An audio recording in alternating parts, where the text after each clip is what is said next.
কয়টা পাইছো? পাতিলা ভরছে? আচ্ছা দাঁড়াও, পানি হাঁটতেও পারতেছি না। তোমারে ভাইরাল করে দেখো একবারে, খালি মাছ ধরো। ও, ভালোই তো পড়ছে। পুরো সেই দেখতে পেয়েছি। কয়টা জাল পাচ্ছ এখানে? হেনে একটা হেনে দুইটা, ওই দুইটা তুলে লাগবে।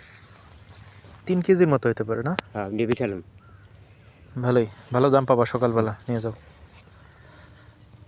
কত করে কেজি দেয়? 200 টাকা। 200 টাকা কেজি? হ্যাঁ।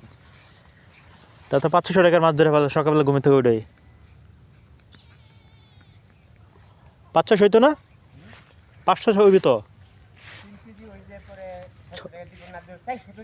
হ্যাঁ 400 তো দিবেই, মানে 500 পাইতে পারো। যাও তাড়াতাড়ি যাও।